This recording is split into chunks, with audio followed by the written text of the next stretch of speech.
Stock market trading तो बहुत common है, but how about real estate trading, जो कि है फ्लिपिंग ऑफ प्रॉपर्टीज़, जिसमें आप प्रॉपर्टी बाय करते हो with intention of selling it at a higher price. पर आप इसमें प्रॉफिट कैसे बना सकते हो? प्रॉपर्टीज़ फ्लिपिंग के लिए आप लैंड या फिर कमर्शियल रेसिडेंशियल प्रॉपर्टीज़ भी यूज़ कर सकते हैं। तो चलिए समझते हैं एक एग्जाम्पल से। बैंगलोर के एक एंटरप्रेन्योर ने 60 लाख्स में एक अपार्टमेंट लिया, उस पर 10 लाख्स का रेनोवेशन किया। Purchasing, he used his negotiation skills. While selling, he used his marketing and selling skills. Closed the deal at 90 lakhs. Transaction cost और टैक्स को माइनस करने के बाद he booked a profit of 15 lakhs. He sold his property for 90 lakhs.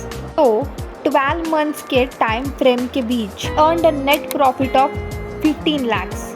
As house prices and land prices are constantly increasing and to earn from real estate को local real estate market को समझना पड़ेगा। Market trend, property value और demand supply का chain समझना पड़ेगा। Under value properties, जो properties अगले कुछ सालों में मार्केट अटेंशन कैप्चर करेगी, इट्स राइजिंग प्राइजेस, पर इसके लिए आपको की ज़्यादा ज़रूरत है। So you have enough capital for purchase and renovation. आपकी negotiation skills और networking skills has to be good.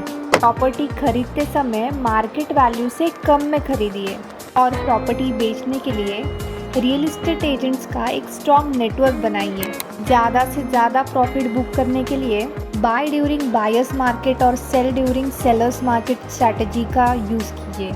High demand areas पे फोकस कीजिए और वो लोकेशन सिलेक्ट कीजिए जिसमें पोटेंशियल हो फॉर एप्रिसिएशन। रिस्क मैनेजमेंट के लिए डाइवर्सिफाई योर इन्वेस्टमेंट्स। पूना के एक सीजनल इन्वेस्टर ने 5 एकर्स का एग्रीकल्चर लैंड खरीदा फॉर 50 लाख्स। उस लैंड को रेसिडेंशियल यूज के लिए कन्वर्ट किया। Conversion and development cost was 30 lakhs. After converting his land into residential, estimated market value was 1.5 crore with 70 lakhs of profit. Follow us and learn more.